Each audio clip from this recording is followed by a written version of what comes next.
Welcome to the ISSA webinar for July 28th. Today's conference is titled Purple Teaming, Red Teaming, and Adversary Emulation. Thank you all for joining us today. If you're not yet a member of ISSA International, I invite you to please visit us at issa.org to learn more of the benefits of membership and join us today. We would like to encourage you to ask questions of our speakers today. To ask a question, just type your question into the questions area on your screen, and we'll be collecting those questions for an open Q&A segment that follows the individual presentations. After today's event, the presentation slides and a recorded version of the webcast today will be available on our ISSA web conference page. You'll also have the opportunity to print a viewing certificate on this webcast page on BrightTalk that you can submit for CPE credit in accordance with various certifying bodies.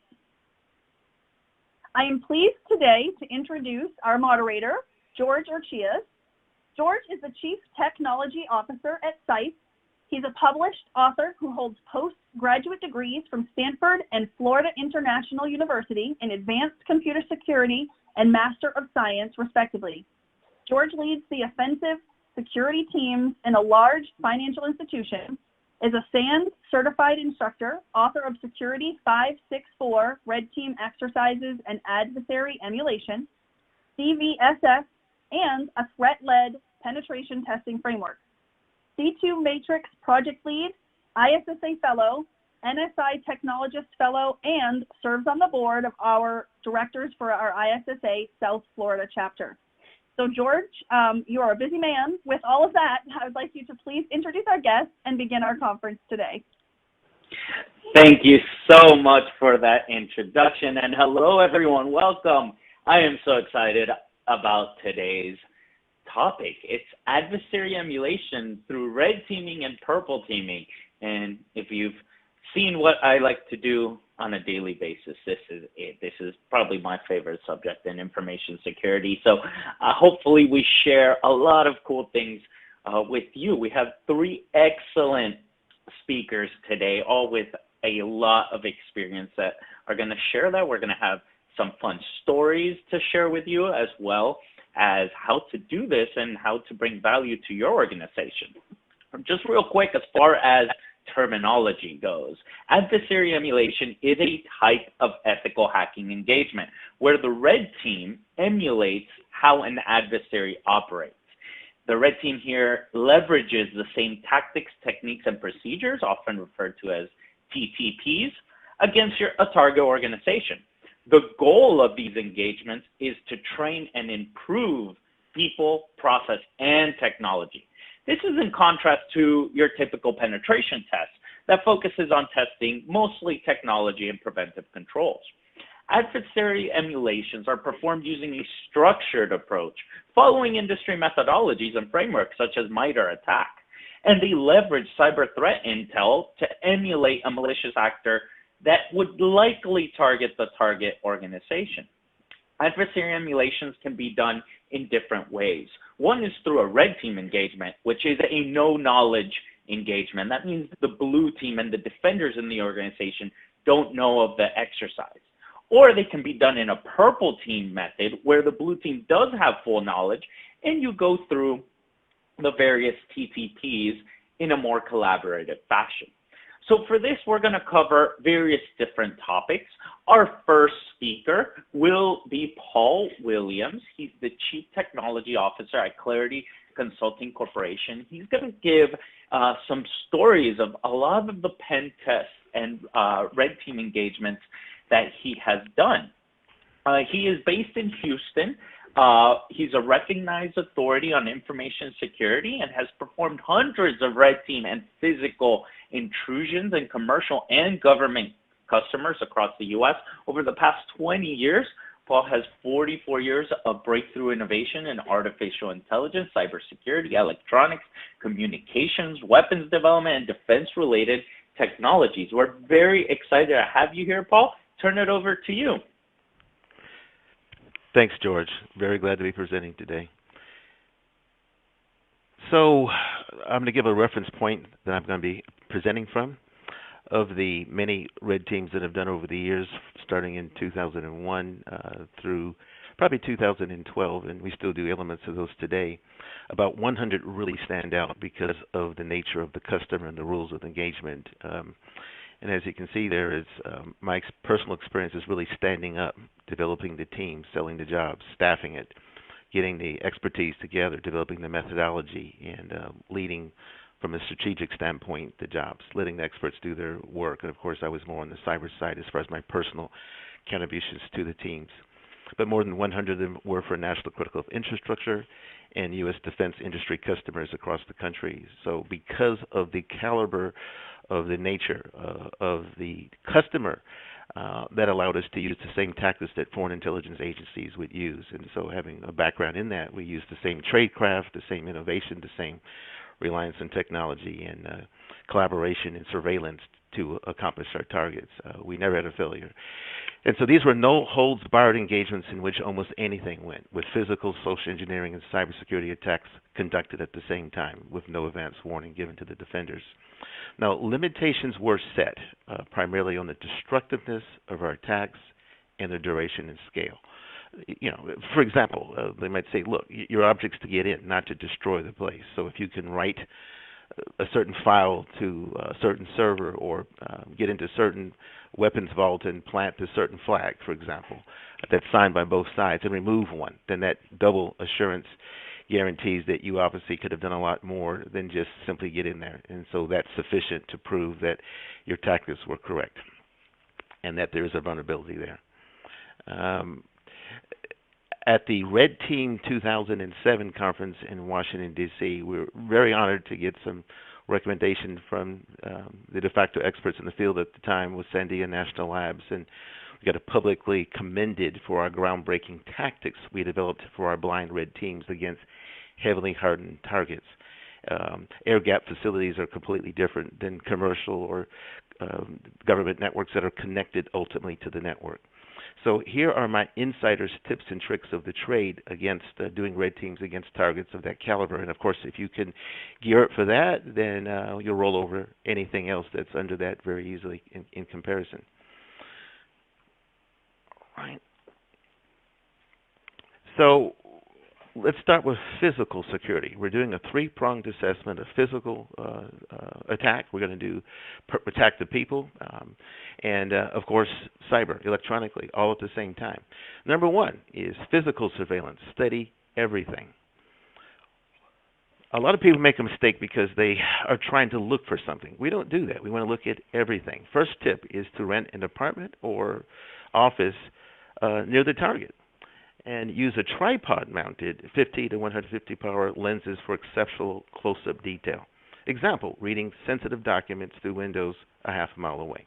You can literally see the hair inside people's noses. And you know, binoculars is not enough. Just a handheld camera is not enough. There's too much shake. When you magnify it, the shake becomes obvious. There's nothing like having tripod-mounted equipment.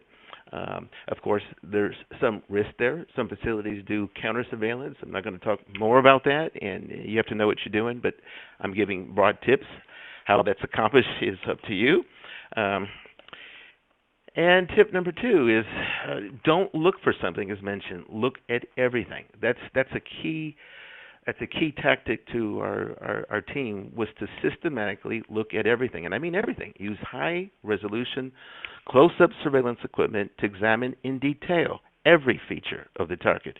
Every camera, every wire, every tube, every pipe, every opening, every door, every electronic device, and any and everything that may be visible through each and every window. Examine one by one, from the ground level all the way to the highest point of the building. Now, obviously, shifts come and go. There's different degrees of negligence. And, of course, you want to repeat that in the morning and evening. Sometimes we get the right ambient light so that we can easily see through the windows perhaps better. Or. At nighttime, for example, we're not just looking visible light. We're going to use other electromagnetic spectrum, for example. I'll let you use your imagination. Infrared would certainly be one of them. We may also want to use directed microwave. I'm leaving that part to your imagination. We use the same tactics that a foreign intelligence agency would use. Contemplate how every observed detail might be even tangentially useful to your red team's goals. The object is not to look for something and say, well, that's what I was looking for. No, we're looking for everything. We're going to come up with spectacular methods of breach that no one's ever thought about, but constantly brainstorming and trying to prove to ourselves why something can't be used instead of figuring out how it can. So I'm just giving you tips on the tactics that we've learned to do. Now we're going to look at social engineering. Everyone at the target is an entry point into the facility. They just don't know that yet. And I love saying that because that was our motto. Is this, one of these people, in fact, not one. We always try to get a minimum of 4, and often was 9. But we like to have 4 different physical breach points, 4 different social engineering points, people, and 4 different electronic access points. Everything recorded so the client can see is you have no defense. This was not a one-off. You've got a problem. And so we're going to include an experienced psychologist with a background in security, preferably national security, on your team, on your red team. He or she will notice highly useful aberrations in human behavior and thinking that others on your team will miss. The idea is a team of experts. Some contribute more than others, but the point is this well-oiled machine will do things that's never been done before. Now, we're going to have some rolling surveillance. There's obviously mobile surveillance. You'll see why in a minute. But a key thing here is to notice everything about everyone, and I'm going to go with some examples. Take your time. Notice every employee, every visitor, every vendor, every janitor, every vehicle, every license plate, and we're going to run them all through databases.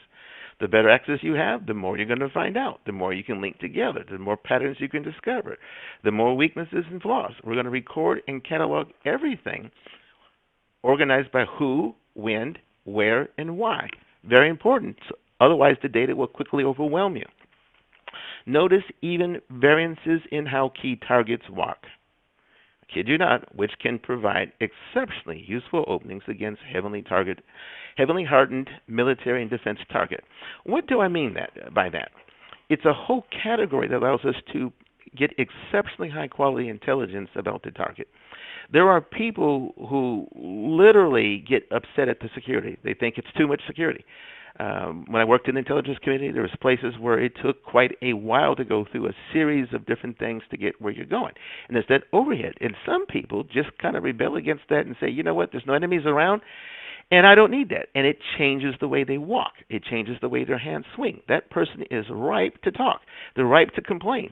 If only out of 2,000 people at this facility, you could tell which 3 or 4 people were ready to talk. Well, we can't through these tactics. And this is a field that we've continued to develop and advance to this day to a ridiculous standpoint. And so what we're going to do is that person is going to get followed home. And they'll change clothes, they'll go off to relax, whatever, And a stranger, a perfect stranger, is going to find a way to sit next to that person and start complaining about security at their facility. Of course, that's fake, causing this person to say, whoa, and begin to talk and get amazing high-quality insight. So even against extremely secure national facilities, the same thing happens. There's always a few people that are willing to talk. The key is in a short length of time to figure out who wants to talk and who, of course, might pretend to talk but go report you. We didn't make mistakes. Validate the susceptibility level, not pronouncing that right, level of targets using contrived but innocent tests that are staged by your team using unsuspecting third-party actors, so there is no traceback to your operation. The first 3 rules of the world of intelligence are don't get caught, don't get caught, don't get caught. And so we operated in that tradecraft. So how you get unsuspecting actors to do this is a little beyond but you've got to know what you're doing. You can't come up in a way to be identified later.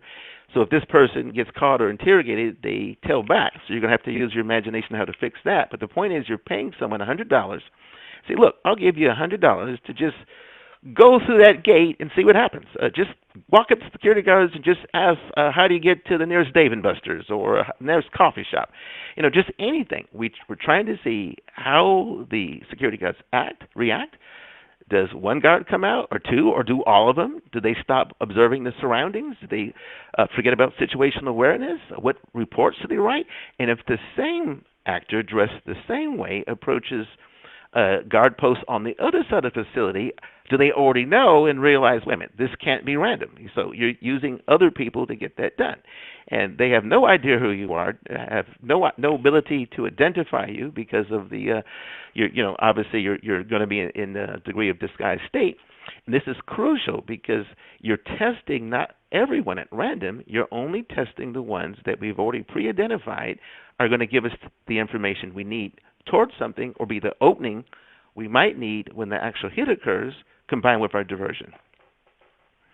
So the psychologist is huge because when you start looking at what the guard said and how they said it and who said it, combined with our surveillance, we can match it up and say, yes, this guard is actually trying to tell us this. And we've been extremely accurate, in fact, gotten better and better over the years, and today that's the leading thing we do is do this predictive analysis that are uncannily accurate on terms of what targets are going to do. Out of thousands, we can pick 4 or 5 and guarantee what they're going to do before they actually do it.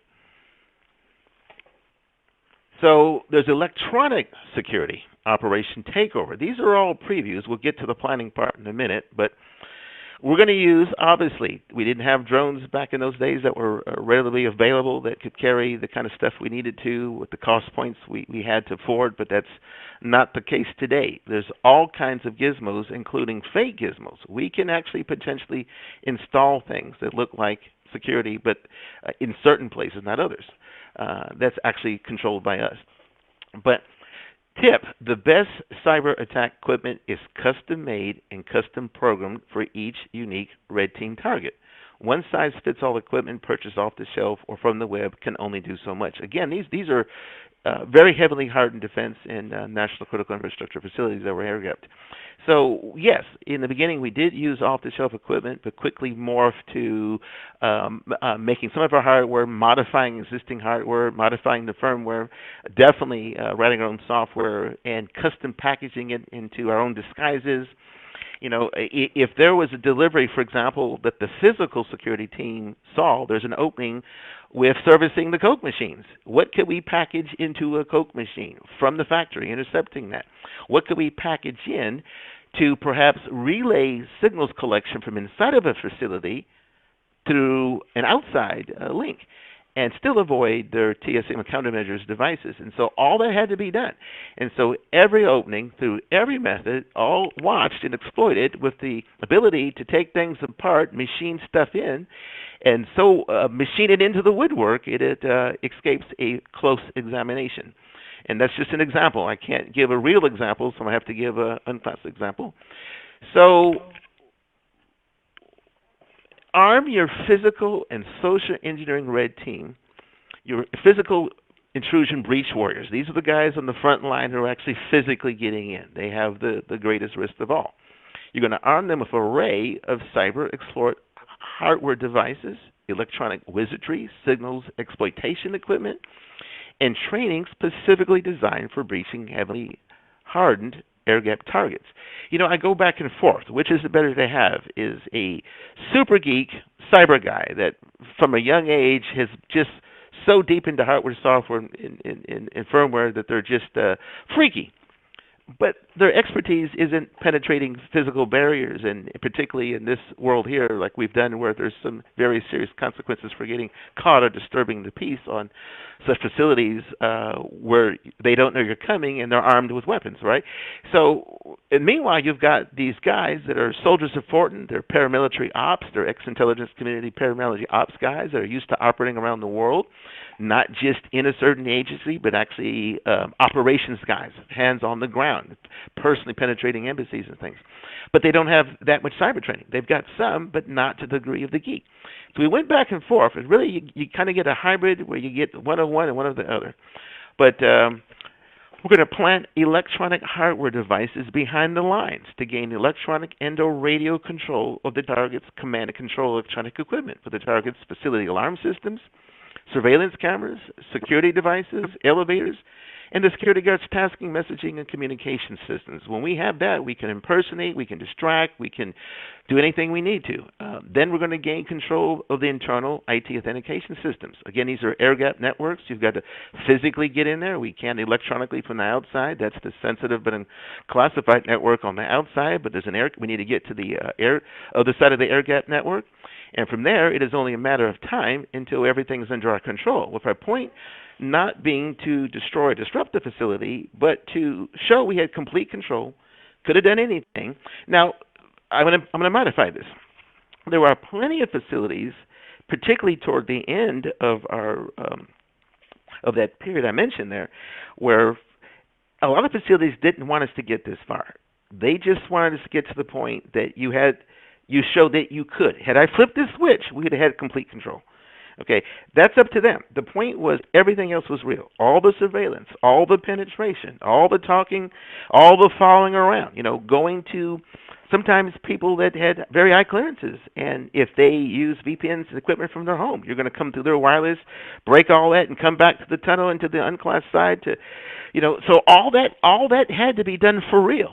But when it actually came to the part where you take control, again, that gets down to the limitations where they'd say is to avoid this potential scenario or this potential scenario or making us feel like we're getting attacked by a foreign adversary.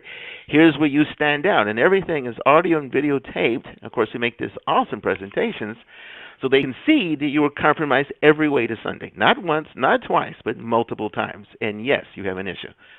Completely different ways. So that's all up to the target, how they want you actually to do that part. But everything is real up to that point.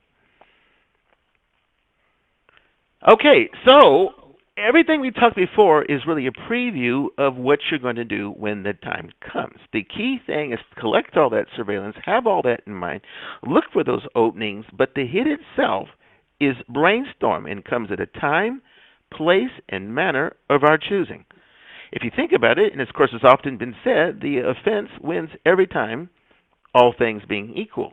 The defenders have to defend everything, all the time, and in every way, including tactics they've never seen or heard of before, potentially. And we would make sure that's the case, right? Whereas defenders get to pick when, where, and how, able to put all the resources on a single point or a couple of points instead of having to defend everything. But again, in our world, it's the world of zero risk. Don't get caught, don't get caught, don't get caught. So getting in wasn't enough. We had to get in so there's absolutely no detection, nothing on video, nothing on audio, and the alarm's still set. So after your surveillance operation has captured all it can, it's time for your red team to brainstorm the perfect bleach plant. When I say perfect, it has to be a masterpiece so that they'll never even dream you were there. They'll actually defy you could not have. Until they see the planted flags or the removed flags, it's like there's nothing on audio, nothing on video. None of our complex overlapping alarm systems went off. I know you were breached by professionals. So what are the best entry locations and tactics, including diversions, and by whom on your team and when? To do this, we came up with an upside-down brainstorming process that we still use today on every aspect of our technology, whether it's not just red teams, but technology development. We let the generalists lead this brainstorming effort, not the specialists. Why? Your specialist must prove to the generalist why a certain line of attack cannot be done. Simply asserting it won't work isn't good enough. Every attack route remains in scope until specifically ruled out by consensus vote of the team. It used to be unanimous, but we had to change that to consensus, the general consensus. The surviving attack routes should be prioritized in order of the least possible risk, irrespective of the diminished odds of success. When you have military defense contractors, again, providing any disruption, particularly in the shoot-to-kill environment, that is extremely preferable, even if it diminishes your odds of getting in. Commercial, they tend to just say, I need to see my risk, and of course there isn't a shoot-to-kill situation, possible arrest situation, but we have a get-out-of-jail card, obviously, So least possible risk for the greatest likelihood of success for commercial. This upside-down brainstorming approach all but guarantees the discovery of out-of-the-box original penetration solutions, which almost always have never been thought of before, and which leapfrog all prior results in the originality, importance, scope, depth, and real-world results. These weren't small things like incrementas. No, these were massive holes in which just left them flabbergasted that every red team before had missed it. Case example, an exposed surveillance camera cable, just the cable. It was pinned down neatly along the top of the roof, but there's just an exposed gap of maybe 8 feet. And we thought, that's an opening, because often the badging systems are running on the same, not an Ethernet cable, but cable network. And so our specialists initially ruled it out due to their, in my experience, that's something easier and more to our liking, that we have more experience in, that we already have tools and tactics for, would be found. But due to the brainstorming process, it could not be ruled out, and in the end, a team member with military paratrooper experience parasailed onto the roof and tapped the cable using equipment and tactics and training provided by the team's cyber attack specialist. Huge opening, and led to discovery of so much. It was truly breathtaking, and they tremendously admired that, because it was an opening that had gone unutilized by prior red teams. Again, you're not looking for something, you're looking at everything. How can we use that?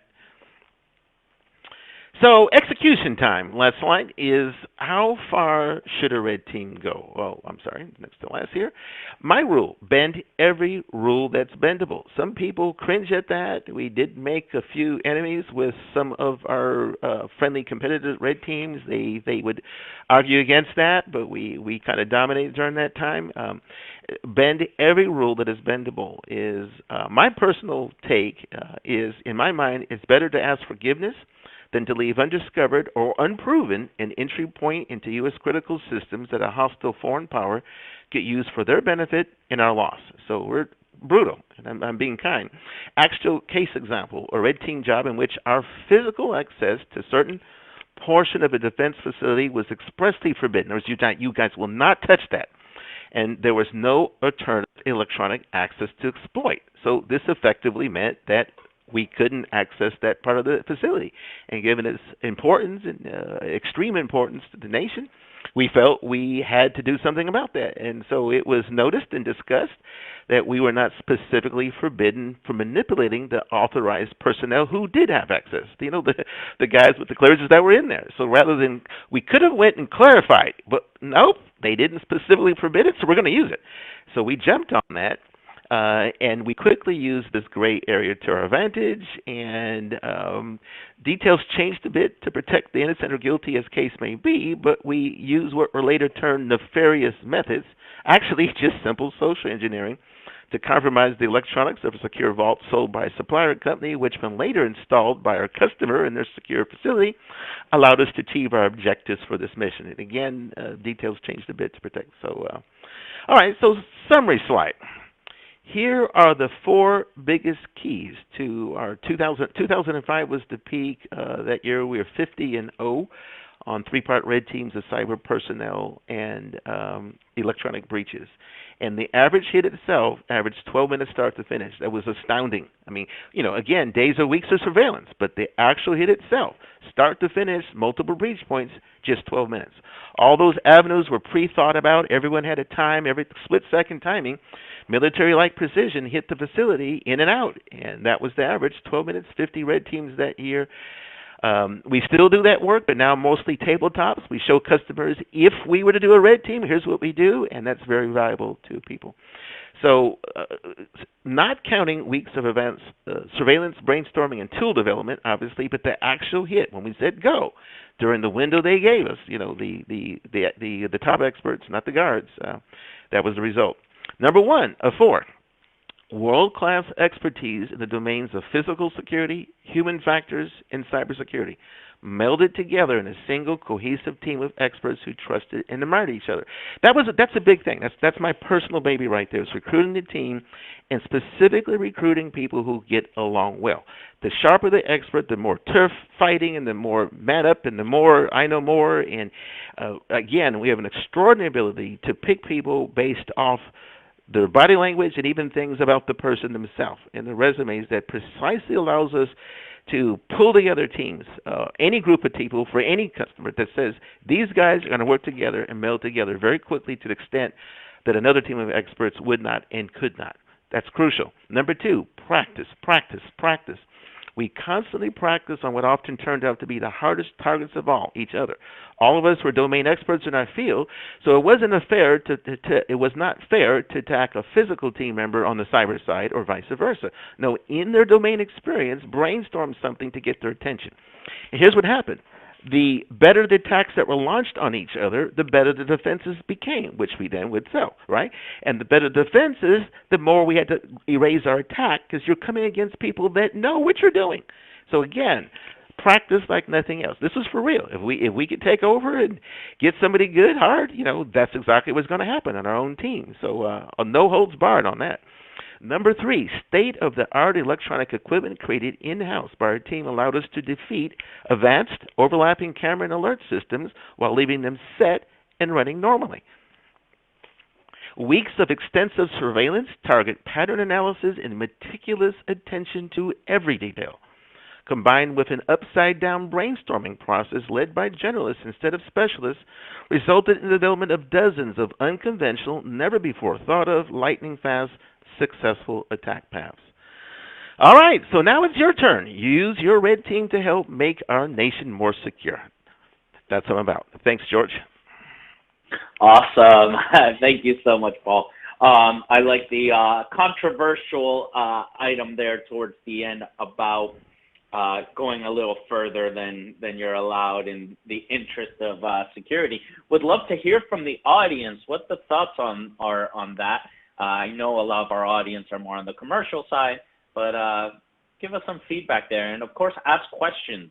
I'll give you one question right now, Paul, that we got, and then, of course, we'll have more at the Q&A with our panel towards the end. But the question here that I want to ask you, Paul, that found quite interesting was, did your red teams ever get in or do so well that your clients got upset?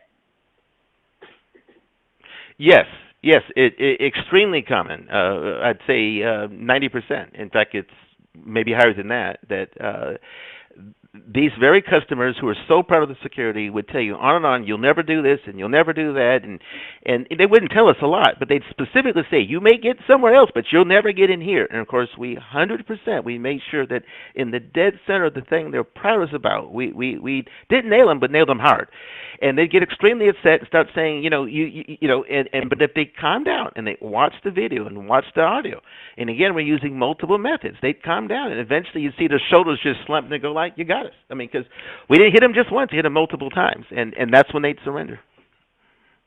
That's awesome. Thank you so much, Paul. We have other questions coming in. I'm going to save them for later. So I am seeing your questions here around automation, around built-in devices. So we will answer those towards the end. But now we have another awesome speaker, Thomas Fischer, who's a security advocate and threat researcher. He's going to talk a little bit more about the commercial side. And, of course, we know the ISSA audience. We're all members of ISSA. So this one, we had Thomas tell some great information that you will now be able to use on your day-to-day and hopefully do one of these assessments like Paul advocated for. So quick intro for Thomas. He has over 30 years of experience in the IT industry, extensive security background covering everything from incident response to security architecture. He's currently a security advocate and threat researcher focused on advising companies on understanding their data protection activities against malicious parties, not just for external threats, but also compliance. Thomas is also an active participant in the InfoSec community, and thank you for that, Thomas. We love seeing people giving back. Obviously, you're here talking to us, so appreciate that. And a big member and contributor of B-Sides. We love B-Sides. As well as have spoken at so many events I can't even list here, like ShmooCon, Troopers, etc. So over to you, Thomas. We look forward to your talk. Thanks, George.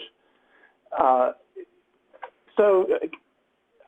morning, afternoon, everybody from wherever you're dialing. What I'm going to talk about more is a little bit more practical. I work more on the defensive side, so I like to help customers and companies actually look at how they can improve their defensive capabilities. Now, in defensive, we really, a lot of times we talk about blue team. I'm not really going to focus on the blue team, red team aspects. I'll talk a little bit about it. But what I like to do is actually look at how do we improve some of these processes that we're using. Nowadays, we see a lot of talk about threat hunting. A lot of people have adopted threat hunting. In general, threat hunting is something that people are doing now. I'm not going to go into the actual details of what threat hunting is about. I'm assuming that a lot of you know what threat hunting is about. There's plenty of presentations online. There's plenty of white papers about threat hunting. I will quickly define what threat hunting is, at least from my point of view, from a few other people's point of view. It's not about incident response. It's not about detecting an event that you already know about and carrying out your incident response process. Threat hunting is a lot more about doing things from the human capacity, looking at the things that you don't know or you have never seen before, and understanding what kind of attack or what kind of actor is playing against you. That's why in this slide I actually prefer the second definition that's there from Sergio, from Drago's. The human act of looking for badness is not yet detected successfully. We are assuming in threat hunting that you might have the data patterns to detect an event, but you are not picking it up in your standard process, either via alerting or via playbooks. And there are a lot of challenges in threat hunting, and key characteristic is how do you organize your program? How do you actually build the threat hunting? Once you've done that, you're going to find the challenges about how do you make your program, how do you focus your program to make it efficient and the efficacy that it can bring. When we talk about efficacy, we're talking about achieving the objective. Is your threat hunting program actually delivering? When you're talking about efficiency, you're talking about, are my resources in the right place? Are we doing the right things? Do we have the right data? Are we putting security controls in the right place? And this is where you want to use threat hunting to understand those gaps, and you want to use your process to improvement to identify how you're going to better understand your adversary techniques and create a checklist of what improvements you need to make on your defensive side. You need a balance of both, really. You need to be able to identify those gaps and ensure that your efficiency with your resources is actually delivering what you want on your objectives. And this is where you can start looking at programs like, tool sets like MITRE's ATT&CK framework. They can provide you data that will allow you to improve your detection capabilities in your threat hunting programs.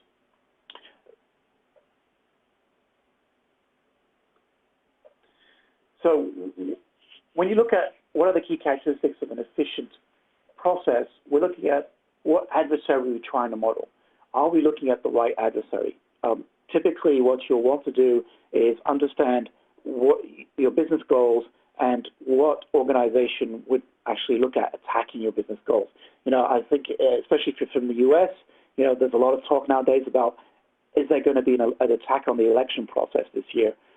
So you're going to, if you're part of an election or a voting bureau, if you're part of organizing the election, you're probably going to want to, in your threat hunting program, you're going to want to start looking at understanding what actors are going to play against you in that domain and understanding the tactics that they're going to use.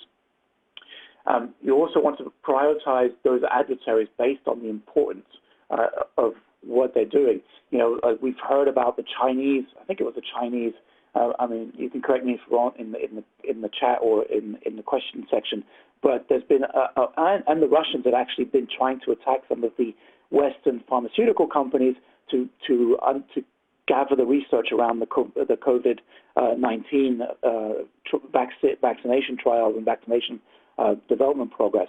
So that's something that you're going to prioritize right now as a defense team, trying to understand how is it going to affect you, what kind of events are you going to be looking for, and what kind of techniques do you need to identify in your program, in your processes, and in your events that you're collecting. You also want to look at the data. What kind of data are you collecting? Are you collecting the right data? Are you picking up in the right place? Do you understand the quality of your data? You might be capturing an event from, say, a firewall, but is there enough information in that event that will allow you to understand where that attack is coming from, what kind of payload there is, things like that.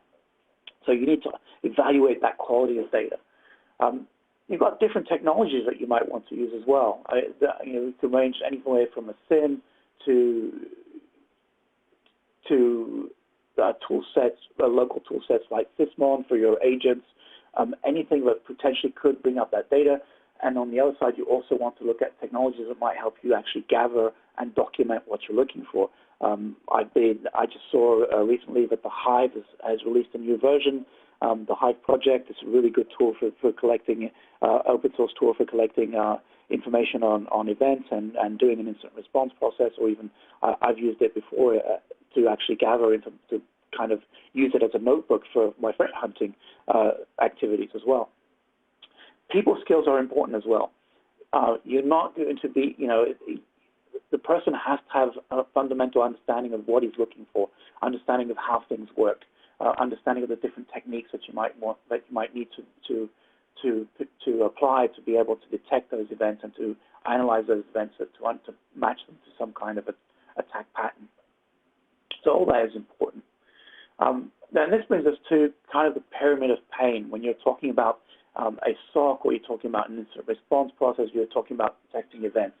The trivial, if you know the pyramid of pain, basically the pyramid of pain is structured as a triangle.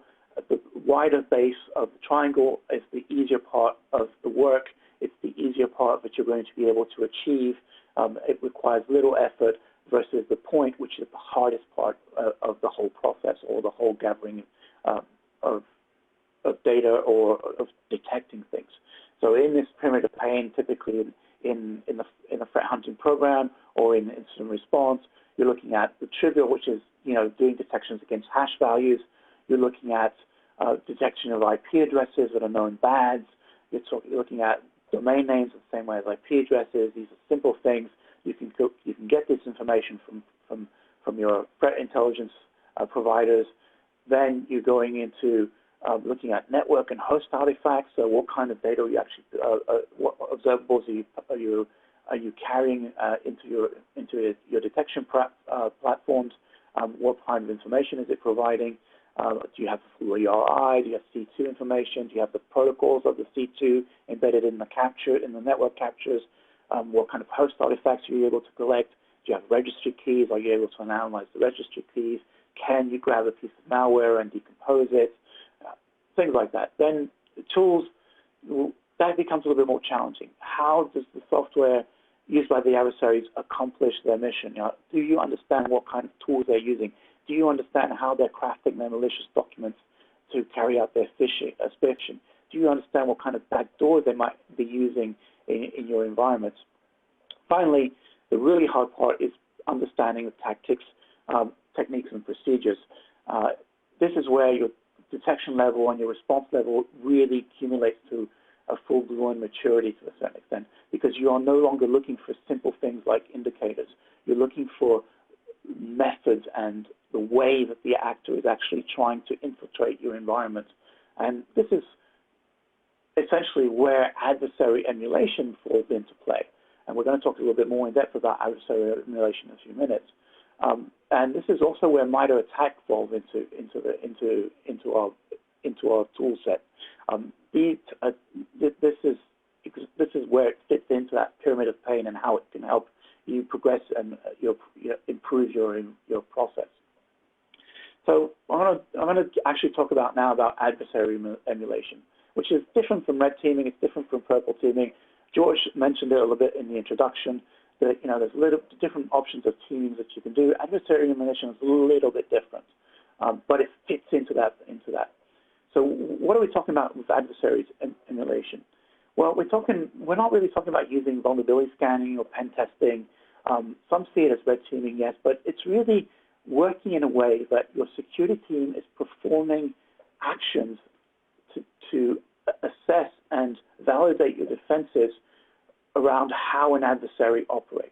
You're looking at fundamentally pretending to be a real adversary, or pretending to be an adversary that is a potential attacker of your organization. The real benefit from here and the plus from the point of view of defense is that it helps you understand your defense posture, and it helps you understand what you need to do to detect that adversary, to pick up those techniques, and really build the necessary controls that you might be missing. Red team and purple teaming can be categorized as adversary emulation depending on how you do it. I'll touch a little bit upon that, but I'm not going to go into too much detail because that could be a whole session in itself. So why adversary emulation? Well, it's all about ensuring that you have the right defenses, identifications for your defense. You have the right controls in place or detection events that allow you to pick up a certain technique or a certain tactic that's being used by an adversary and be able to really flag something that's going on in your environment before it becomes a problem, or try to flag it before it becomes a real problem. You're looking at seeing which events are triggering to highlight them better.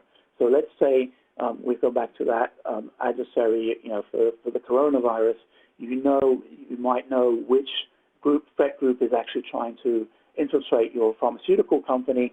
So you're going to focus on identifying those techniques and then highlighting the events in your detection platforms to see if you're picking up those events and you're able to correlate them into an attack. You're also looking at gap identification, trying to see in that whole attack process, what are you not picking up? What do you need to add to your controls? What do you need to add to your detections to be able to pick up those missing events? That's going to be an important part of the results of building an adversary emulation program and testing it against your threat hunting programs. So adversary activities. So they're not IOCs. Basically, when you're doing adversary emulation, you're doing activities, but you're not emulating them using an IOC. You don't want to use IOCs. You're looking at non-traditional tool sets. So you won't be using vulnerability scanners. You won't be using penetration testing methodologies. You won't run colloidal methods to do adversary emulation. You're looking at really understanding how the adversary operates at a high level, then using your human capabilities to a certain extent. We'll talk about tools later, but you're using your red team members to actually pretend to be that adversary and do the actions, actually do the tactics that they're using. So you're not basing any of your adversary emulation on known problems or trying to test if you have this CVE present in your environment. You're actually looking at building a whole chain and looking at creating a structured approach to emulate the kill chain or an attack flow. And again, this is where MITRE attack's going to come in, and it's going to help you build that structured approach. It's going to give you the information and the knowledge for you to be able to build that structured approach and build those different steps and procedures that you're going to use to do that adversary emulation.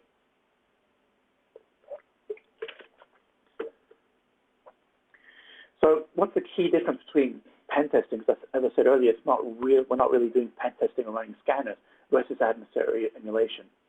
Well, the key difference is when I'm doing pen testing, I'm usually launching my scan, identifying weaknesses, writing a report, and giving the report over to the organization or internally to the team that takes care of the defense aspects, and saying, okay, this is what's wrong, right?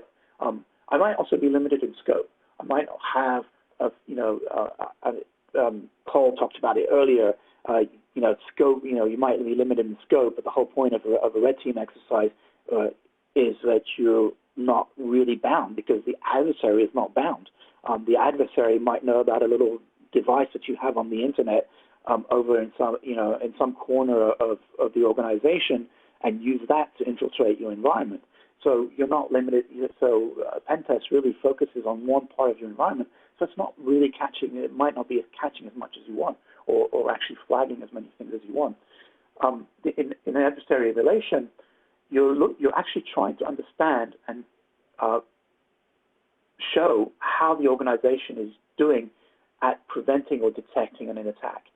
you're not bound by scope. You're going to focus your execution on scenarios, and it's essentially kind of like a CTF against the organization. What flags can you capture in the organization's environment that are not going to be picked up by your defense teams?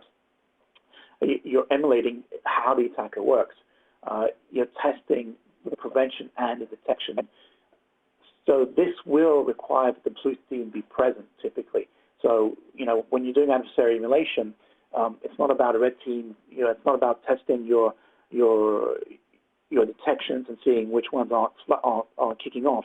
You actually want the blue team to react and to be able to use those detections and actually look at, this should have triggered, but it didn't. So I have to fix this trigger so that I'm actually capturing that data, or I'm detecting that event.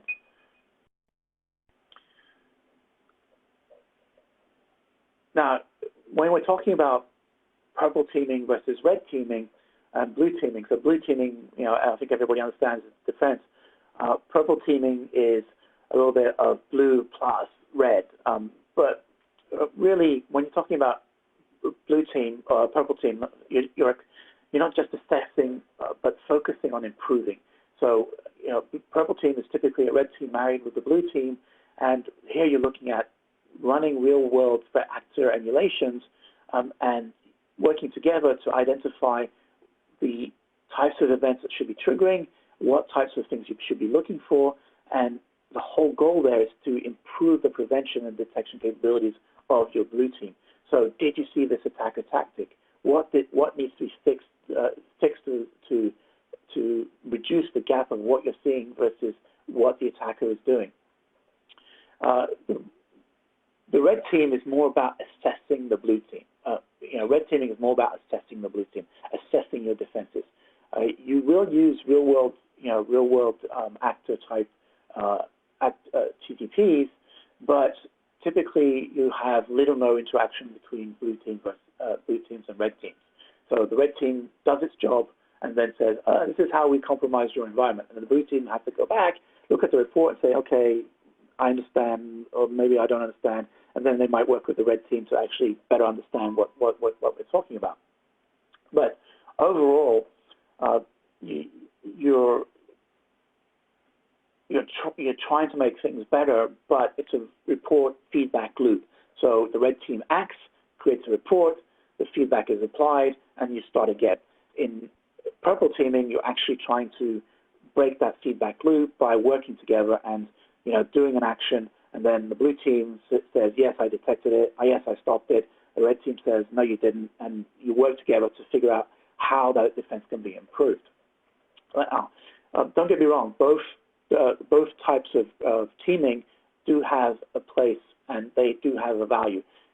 But it's important to understand the difference between just doing a red team exercise versus doing a purple team exercise, which brings you more value. In my opinion, brings you more value because you're actually working at improvements and not just working at assessing. Purple teaming is a lot closer to for me, is a lot closer to adversary emulation, which we're going to talk about a little bit more. So, what kind of tools do you have for adversary emulation? Well, the primary tool right now, I think, really, and the basic tool that you can have is MITRE's attack. MITRE, this quote from the MITRE attack website basically covers what it is. It's essentially, it's a tool set. Really what it is it's a knowledge base that regroups the common methods that you'll find in attacks and how an attacker works. It's about behavior rather than focusing on IOCs.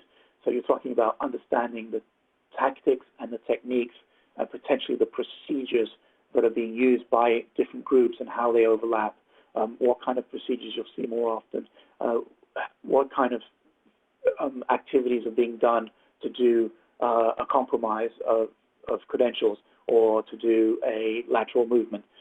These are the kinds of things that MITRE is going to bring you. It's not going to bring you a fixed set of indicators that you're going to be able to apply.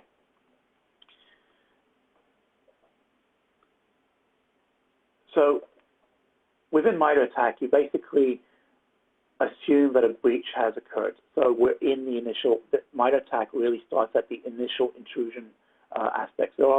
There are pre-attack, and there's a mobile attack as well. There's a cloud attack now coming as well.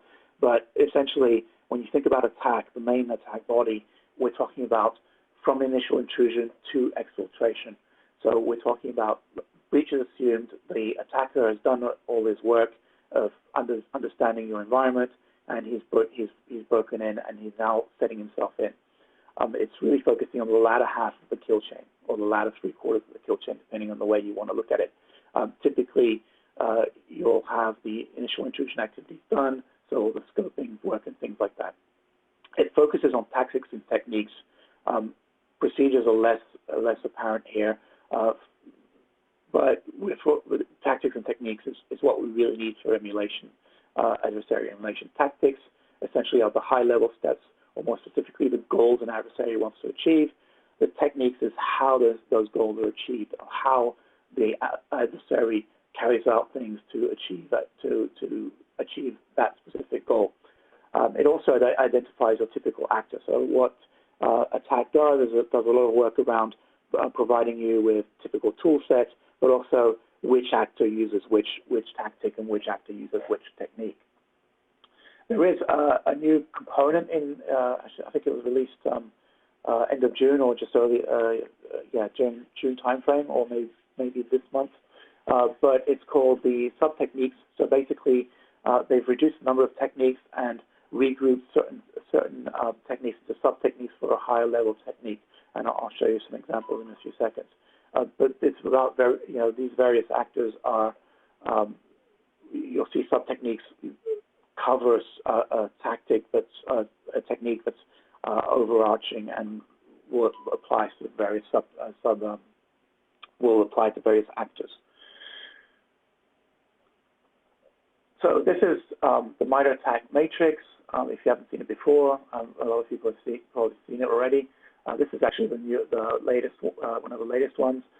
You'll notice at the top, the blue bar, that's actually the tactics. So you see initial access, execution, persistence, privilege escalation. Those are the goals that the attacker wants to do, and the rows below are basically the techniques that will be used to achieve that goal. When you look at now, if you click on the little gray bar that's now, or the little 3 bars that are on this new matrix, you'll actually see the sub-techniques. So typically, like for example, in this one, what I've highlighted, we're talking about command and script interpreter. So we're talking about things like using AppleScript, using PowerShell, using Python to execute a piece of code or to execute something. Here we have, once you click in to one of these techniques or one of these tactics, you get a little bit more information. On the top screenshot, we're seeing that we're actually looking at tactic execution. So tactic execution is all about trying to execute or trying to take control of an application on a remote endpoint or system. So, and below that, you'll have this different techniques and sub-techniques. So the first one there is command and scripting interpreter, which is the one I highlighted before. And in there, you see that we have a PowerShell, AppleScript, etc. On the bottom right screenshot, I've actually highlighted and delved into the sub-technique for PowerShell. So you see command and scripting interpreter PowerShell. It gives you a little bit more details on typically what that sub-technique is about. It gives you some procedures and examples based on the threat actor group. So that will be you'll see the name of the actor group and typically a quick summary of typically what they do. So how do I leverage attack when I'm looking at integrating it into my defense process or integrating it into my emulation? Well, you can use it for multiple purposes in your defense activities. I mean, the simple one is using it for your adversary emulation. It's going to be the foundation of your emulation plan. It's going to give you the information that you need to build that emulation, and also what you need to detect and track and report. You can also use it to categorize and map your threat intelligence. and you'll see that you use it to classify. So I now know I have the IC from the feed being used, and how does it fit into a typical attack technique? It makes your information that's coming in from your threat intelligence a little bit more valuable. And you'll see that a lot of platforms, SIM platforms, and threat intelligence platforms are now starting to give you markings around the attack matrix, and I'll give you the typical attack tactic and technique, number of things like that. You can also use it to map your detection capabilities. Here you're going to say, instead of just having a generic event, you might actually start to map the detection capabilities against the attack framework. So if you're detecting a PowerShell execution, you might map that to one of the sub-techniques, depending on what phase of the attack you're talking about.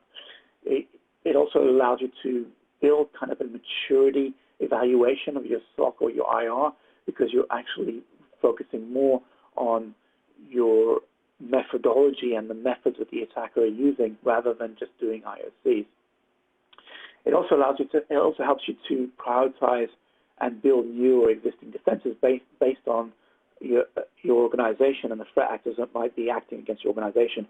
I'm referring back to my previous comments about current pharmaceutical companies being attacked to gain access to their COVID research. So you actually look at saying, okay, this is an active threat against us. How can I improve my existing defenses? What new defenses do I need to better understand those attackers? It's not really a silver bullet, right? It's not the only thing that you're going to be using to do these things, but it does give you a step up. It does give you a certain level of maturity. And what I like about it is it provides a common language. So if you can use this common language across your different tools and the different ways of working between your red team and your blue teams, or within your purple team, you have something that you can actually pinpoint and then refer back to as, if I'm talking about adversary, if I'm talking about command execution, these are the types of things that I'm going to see, and these are the types of command executions that I have available. So the other thing too is that what I say it's not a silver bullet, because not everything is documented, and you also have sometimes what I would call an extreme learning curve, because one technique can have many examples of procedures. For example, I showed you one just a few minutes ago about the command execution. Command execution basically, when we look at it, really has multiple different sub-techniques, and each one of those can flag that command execution event. But you also have the opposite, is where PowerShell will appear in various different techniques. So there is a certain ability to basically map that event into the proper technique, which does require a certain level of understanding and a certain level of skill set. So here's a simple example. We have a tactic, which is discovery. We have a technique, which is system roamer or user discovery, and a procedure on a Linux box might be, or on a Windows, on a Mac machine. Actually, I think WhoAmI might even work on certain Microsoft platforms. But WhoAmI will, if you know the command, or if you don't know the command, for those who don't know the command, WhoAmI basically lists out your user ID, your group, and what kind of for the system that you're on. So when you've got this understanding of how the attack technique works, how these techniques work, what you're going to look at is actually building an emulation process. So you want to set up an emulation process. This is a high-level version of a simple process. You analyze adversary behavior, you develop an emulation plan, you test plan and methodology, and you emulate the adversary. When you're looking at analyzing the adversary, what you're trying to do is identify which adversary you want to emulate, consider who's targeting you, which gaps you're trying to assess, gather data about that adversary. That's where you're going to go into MITRE, attack, look at that adversary, look at the common things that they do have post-exploitation, understand their tools, what aliases they use, some of the campaigns that they've come up with, try to map that into some ideas.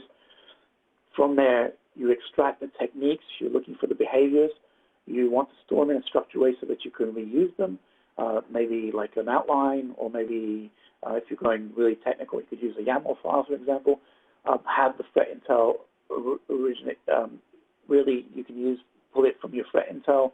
If you have a threat intel group, if you're lucky enough to have one, maybe they can pull all that information and build specific tactics.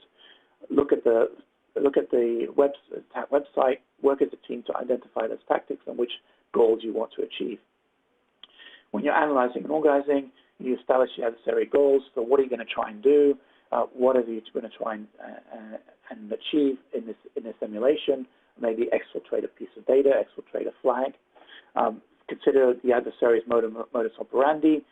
How do they work? How do they operate? What do they usually do? What kind of method do they use to compromise the initial user, for example? Think about the why, what, and how. That maps to your tactic, your technique, and your procedure that you're going to pull out. Of attack. When you look at for test and planning, you're looking at building a set of tools or adopting a set of tools.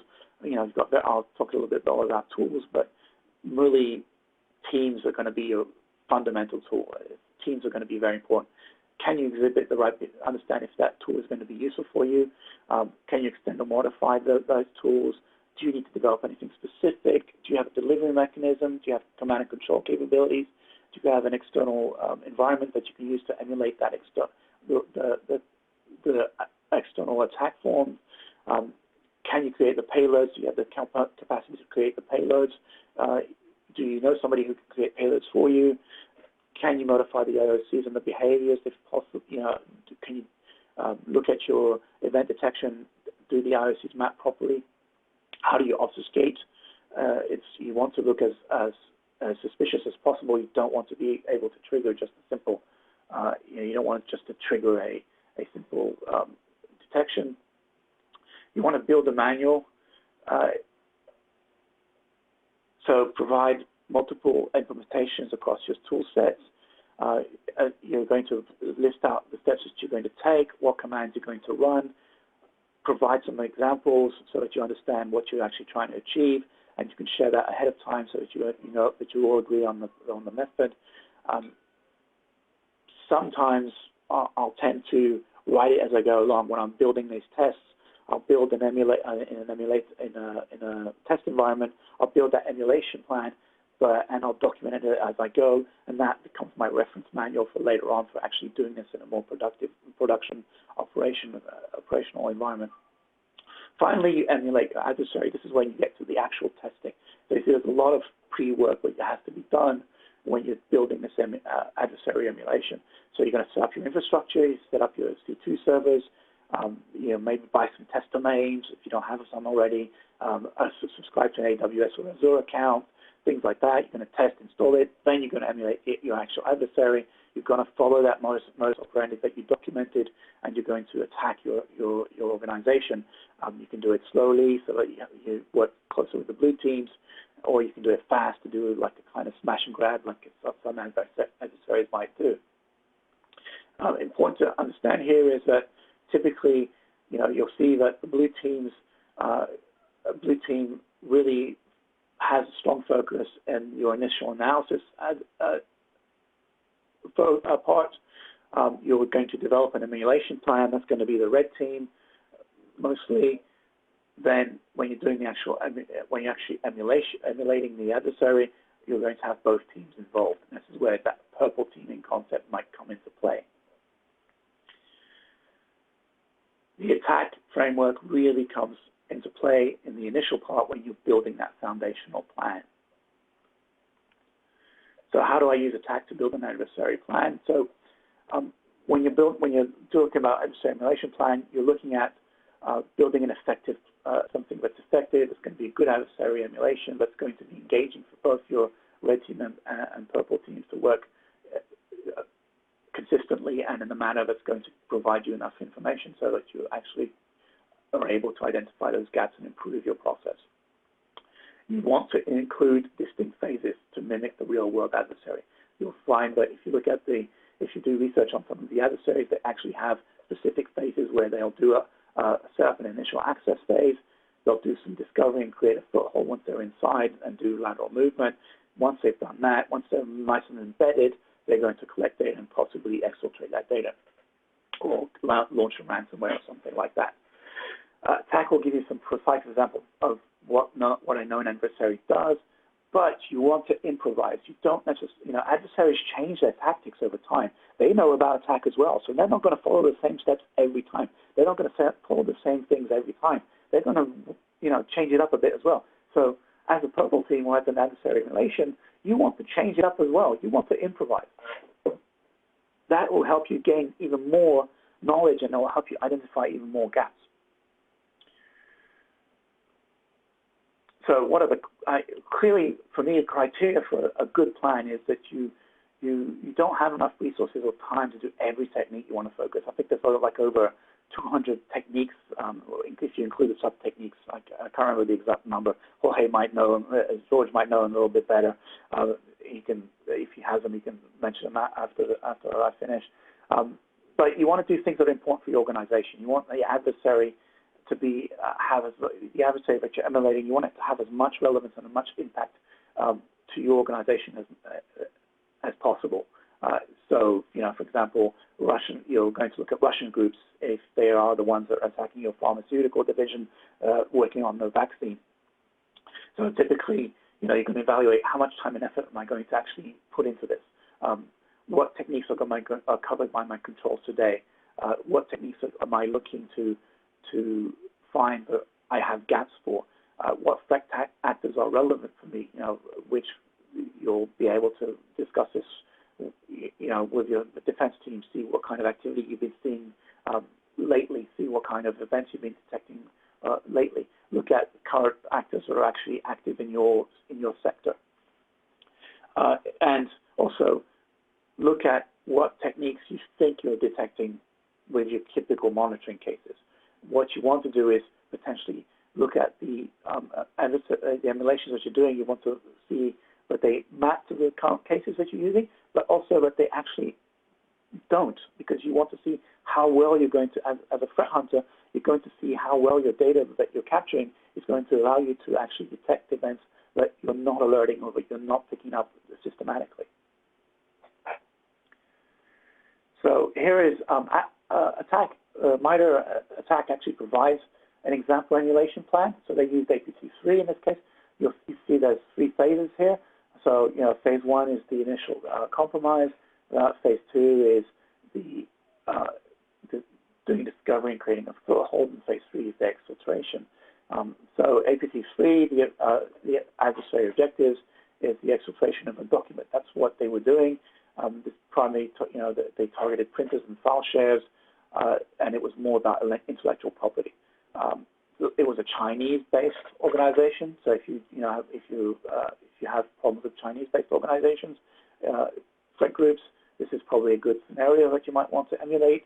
And it's true, typically targeted U.S. and international companies, but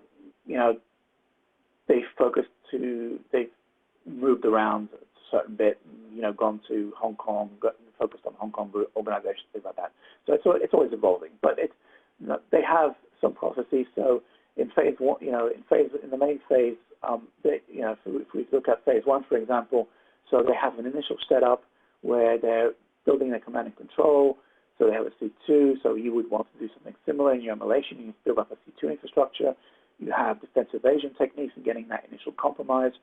In the initial compromise, they typically use some kind of phishing technique that they were using that would direct you to an HTTP site with a malicious link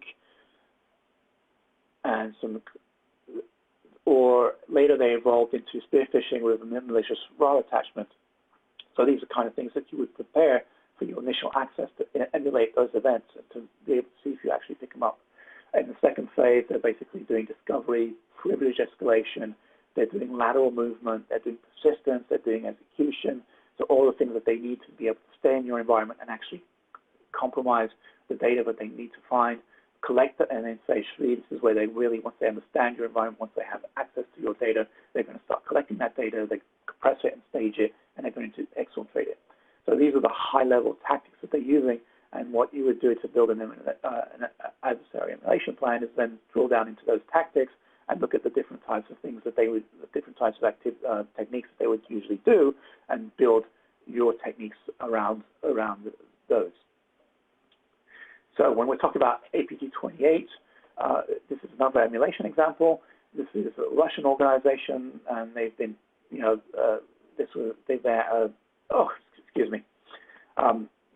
they're the ones that supposedly compromised the Hillary Clinton campaign in 2016.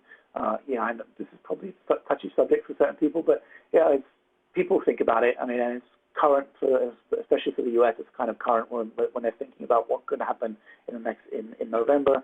But this is an example. So in phase 1, we are talking about doing the initial access. So typically they would do that via a removable USB.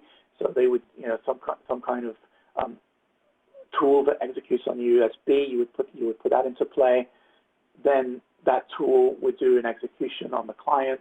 So you'd have, in the case of APT28, they were actually using a Microsoft exploit, Microsoft Office vulnerability. So you would probably simulate something like that, some known software with a vulnerability, and use that USB to inject yourself into Office or into some other application with a known vulnerability. Then they go into phase 2, which is actually now they're putting in their footprint. One of the characteristics of APT28 is that they usually had pre-gathered legitimate credentials, either from dumps or from previous spear phishing activities. So they'd already captured certain credentials, and they would use those credentials to validate those credentials, and then go into actually building a higher footprint, and to go into the phase of doing a privilege escalation. So you would use, what I did in this slide is I've actually listed some of the techniques that you would actually refer to back upon the APT28 activities. So what kind of tools can help you do this? So there's things that allow you to script or even automate your emulation. Usually you're using that, we're talking about an emulation stack. So you're going to build an infrastructure. You might use a cloud provider. You might build and doing full stack, and building building everything with those tools. I'm running over time, so I'm going to rush through the last slides. So here are some of the automated or scripting tools. You have Red Hunt, Atomic, Red Team, Mitochondria, MetaUber, AttackIQ. I won't go into them for the sake of time. You've got SCYTHE from Jorge's organization. You also have some manual tools. These are actually more manual, where you actually have to execute each command yourself. You're not going to be able to script it. Things like Metasploit will help you do exploits. You've got PowerShell Empire, Cobalt Strike. C2 Matrix is an interesting project that actually George is again involved in, where they're actually doing a matrix of all of C2 infrastructures which are available to you to build into your emulation plan. So in conclusion, I just wanted to say that basically your adversary emulation really is, you can use it to test your threat hunting program by validating if you have enough data points, by ensuring that your emulated adversary techniques can be detected, can be seen, and you can develop your plans during purple team exercises. You match your emulation plans with threat intelligence to have a better visibility on what kind of techniques you want to use. And if you put all that, marry all that together to identify those gaps and address those gaps, then you can build a much better threat-based defense. Sorry for running a few minutes over time. Apologies, George. No worries. All right. No, thank you for that. I mean, it was definitely a ton of content, and I know our audience has found that valuable and will be able to use that to create and do some adversary emulation. Again, if you have questions, go ahead and post them. We'll have a nice panel here coming up at the end. For now, though, we will introduce our last speaker, who is Dave Mayer. He is the director of Red Team at a company called GRIMM. You may have seen them recently in the news. They did some work with DJI, looking at some of the vulnerabilities in the drones. I saw that and found it very interesting. Dave recently joined.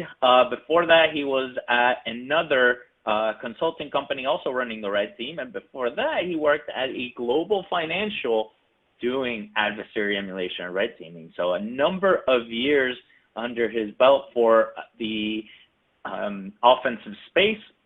And I'd like to turn it over to Dave for this last presentation. Thanks, George. So, wanted to cover today adversary emulations. It's a way to test technology, people, and process.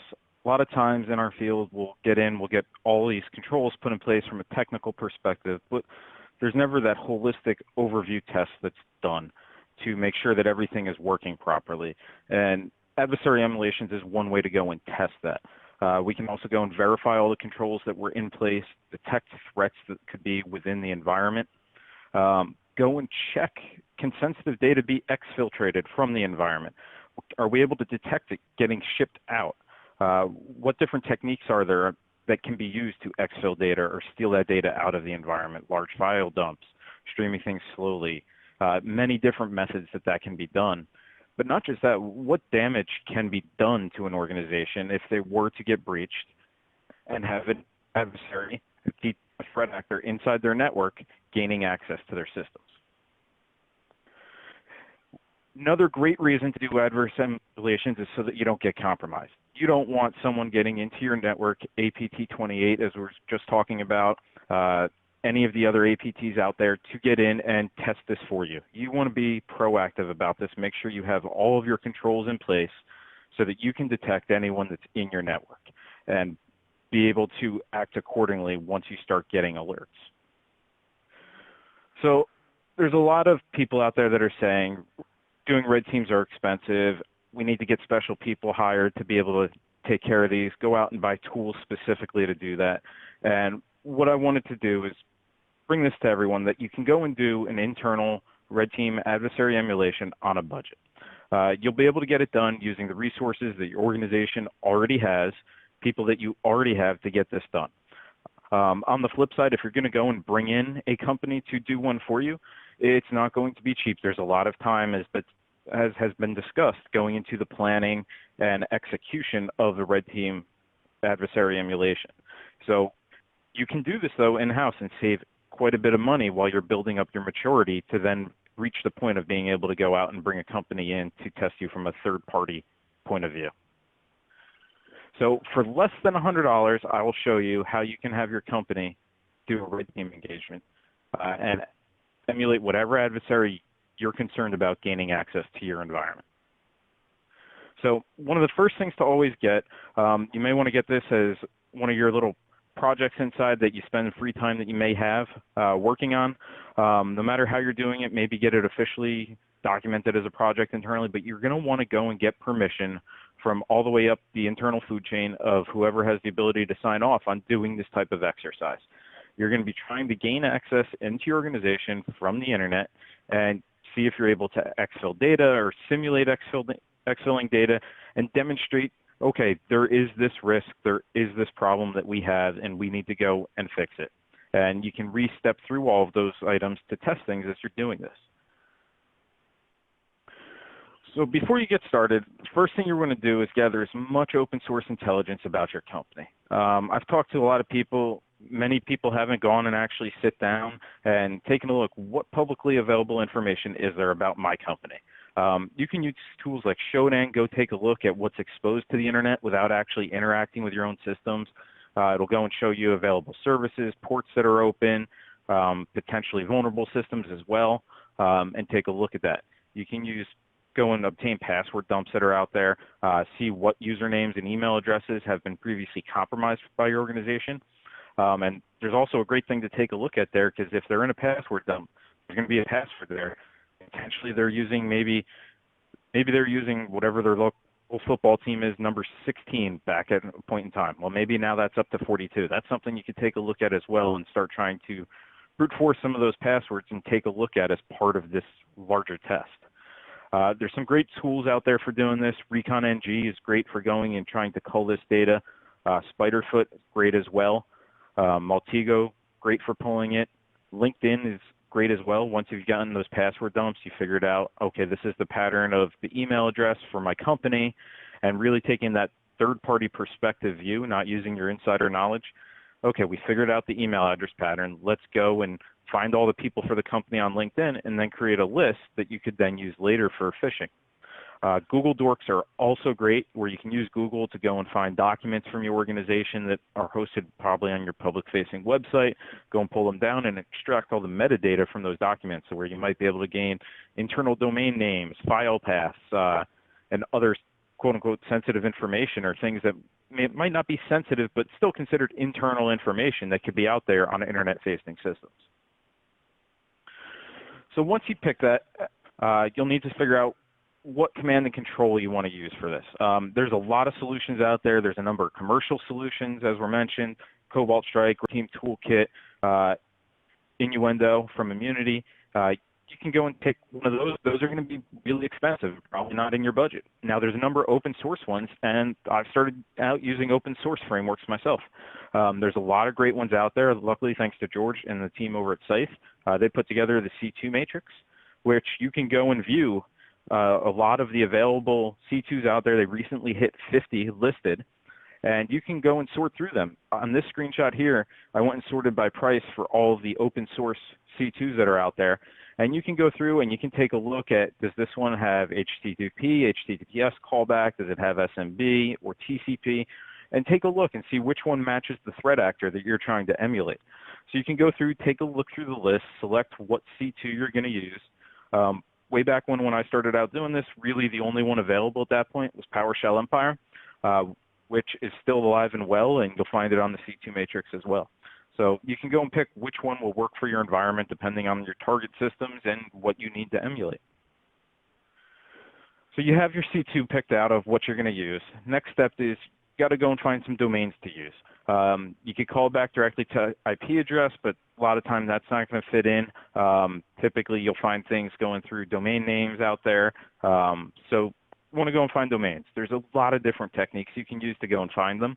Expireddomains.net is a great site. It lists the domains that are expiring every day out there. So you can go and take a look at what's expiring, and you can go back to the Internet Archive Wayback Machine and start taking a look. Okay, is there a site that was previously published for this domain? You can take a look. Okay, great. There's a website already for this domain. Let me go and pull that down from the Wayback Machine by the domain, and you can restand it up on a web server at that point so that it looks like it's still the same site that is out there running, and it will stay categorized at that point for you. Domain Hunter is a great tool from Threat Express that you can use to go and search through expired domains more on an automated basis to see what's out there and available and already categorized. Cloud Raccoon from Nick Landers at Silent Break is a great tool as well. This was written for AWS, Google Cloud, and Azure. And what it will do is go and connect to all three of them. You need to provide keys to access your account on there. But it will go and take a look on the elastic IPs on AWS and what's available and start doing reversing those IP addresses to see if there's domains that already point to them. So I've gone out and used this and found some domains that are tied to IP addresses that I now have in my account in AWS. So I was able to go and get a domain that was built or put out there years ago and available, and now using it to point to my command and control platform, which I didn't have to go and get categorized because it's been around for so long. And when you go and take a look at the history on that from the defensive side, it will be there that it was registered however many years ago and when it's standing, but they just never went and cleared out that DNS record that's there. Another path I've taken as well is to go and create my own domain, purchase that, and then build a website to get it categorized. Go and put it just enough together so that it looks like a legitimate website, but you need to do that a little bit further ahead of time and let it sit out there and bake and get categorized by all the engines out there. You can go and put in requests for it to get categorized, but it will still take some time to get past that. This domain is only a couple days old and could be a threat at that point. So you really want to let it bake before you go and use it, depending on what your controls are in-house and what you want to test. If that's not something you're testing, maybe you don't have to do that and you can sort of sidestep around it depending on what your internal needs are. So as I touched on, there's categorization. A lot of the top ones out there are Bluecoat or Symantec now, Palo Alto, WebSense, ForcePoint now. Bright Cloud, and you want to make sure your site's categorized with those. You might want to go and check. These are just a few of them. Go and check more of the sources that are out there and available on is my command and control categorized. If not, submit that request. Try and get it categorized, and then let it sit and bake. Two tools here, Domain Cat and Chameleon, that you can use to go and check in an automated fashion if the domain is categorized. Just a little caveat there. Blue Coat has been working, and some of the other sites as well, is putting CAPTCHAs and such on their sites to try and keep that automation bit from happening to go and check them. So you give it a whirl, see if it works for you. I know there's been some issues going on with getting it checked in an automated fashion recently. So once you have that all picked out, you're going to need to pick where you're going to host your command and control server. If you went and used Cloud Raccoon, you're going to, of course, pick whatever platform that elastic IP was in, Google Cloud, AWS, DigitalOcean, Azure. You can self-host it. Maybe you have a separate internet connection for your organization for doing testing. You might be able to get a web server or a server stood up there to use as your command and control. Always, always, always go and read the terms of service for the provider and make sure what you're doing is in agreement. Double check, make sure things are good, and you're okay with moving forward. So once you have your instance set up on wherever you're hosting your command and control, it's time to start taking a look at what protocols you're going to use. Who are you emulating? What are they using? You need HTTP, clear text callbacks, HTTPS, have it encrypted, DNS calling back, SMB calling back, or using HTTPS in and outbound of the organization and then SMB between the hosts internally. It's going to map back to whatever adversary it is that you're trying to emulate. If you're going with HTTPS traffic, you need to get certificates for your web servers or your command and control servers that you are hosting to have that traffic. You can go and buy a certificate from a commercial certificate authority. They're not terribly expensive. Let's Encrypt is great. You can go and get a free certificate. I've heard some stories about some organizations not trusting them as much, so keep that in mind, but I've had great success with Let's Encrypt. And then some are using self-signed certificates. A lot of the adversaries out there lately using Cobalt Strike have been getting caught using the default certificate that comes with Cobalt Strike on them. So take a look at that, compare it to who you're emulating, and try and make everything match up as closely as you can. So now configuring the actual callback from the implant or payload that you're going to deploy inbound to the organization, is it going to call directly back to your system? Are you going to have a domain front set up? And a domain front is when the traffic is calling back, it looks like it's going to www.a.com, just an example here, which is using something like any of the CDN providers out there that organizations will use to distribute their sites throughout the world. And many companies will go and sign up with them and use their platform so that they're not having their web server call back directly. So you can have the web request look like it's going to www.a.com, but then in it, change the host header so that it's actually calling back to your endpoint in the cloud and not to that system. You do need to be using the same CDN provider that the company is, like www.a.com, but it's one thing that you can use to get the traffic back to. One other thing you can do if you're going to be hosting your command and control, say, internally, is have a traffic redirector set up to redirect those clients to connecting back to your system. So you have your command and control set up. Next thing you need to do is go and create some payloads. How are you going to deliver those payloads to your organization? You can email them in as an attachment. Good chance that'll probably get caught, but it's something worth testing. How is the adversary you're emulating do that? What are their known TTPs? And that's what you really need to test for. Maybe there's a link in the email to a hosted payload sitting out there on another web server on the internet. Will that get it in? Does your organization have any services exposed to the internet that you can directly exploit to get access? Hopefully not, but that's something to take a look at.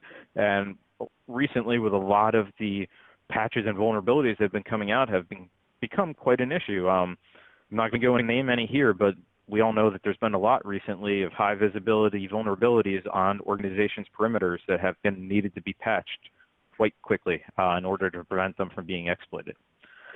So once you create your payload, if you're emailing it in, you want to get a macro configured, drop it into a document, whether it's going to be emailed directly attached or provide a link to it, an HTA. Maybe that's what you want to try and get into the organization, and an executable. People should notice if something is saying, please click on me to run, but you never know. It's worth testing. What is the adversary doing? PowerShell scripts are great. You'll see a lot more adversaries out there going to PowerShell for their initial payloads and getting that initial access into the organization. You can use Go to go and create some custom ones. I haven't seen a lot of that yet from adversaries, but Go is becoming more and more popular. And you can go and create your own. Figure out what you want to create and see if it works. You're emulating an adversary here, but sometimes you may need to go and test some things, test some of your controls a little bit more than the adversary would. So once you have that ready and you're ready to get that payload sent into the organization, you're not going to fish every user within the organization or a large group of users. Typically, you'll go with spear phishing, a small subset. Where are you going to host that email? Are you going to create your own mail server and stand it up? I've done it. I've gone that route. Prepare to get it stood up way ahead of time so that things allow the email to flow in. It's not blacklisted as being a new mail server, and give it time to sit out there on the internet and become at least known as not a bad server at that point. You may not have a great reputation on it, but at least so that you don't have a bad reputation. You can go and set up G Suite from Google, sign up for an account there and use them for sending your email in. Office 365, you can go and set up accounts there with the domain that you purchased to get email sent in.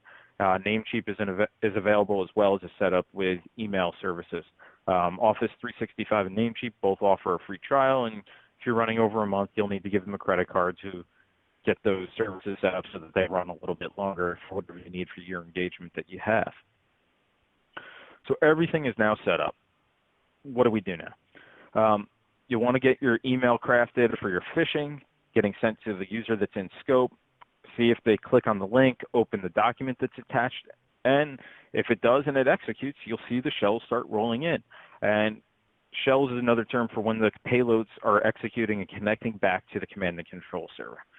Now you've got your access into the systems. Now you can start really testing the TTPs of how that adversary moves around internally on the network. How do they move from one system to another laterally? How do they escalate their permissions? And you'll be able to map that out with the MITRE ATT&CK framework on what you need to go and do to emulate the specific adversary. Some things that you need to do while you're now executing in your environment: keep all of your logs on your command and control server of what you've done. I recommend creating a document of all changes that you've made to systems inside the organization as part of the exercise. Document all your lateral movement from one system to another, as well as all the files that you access.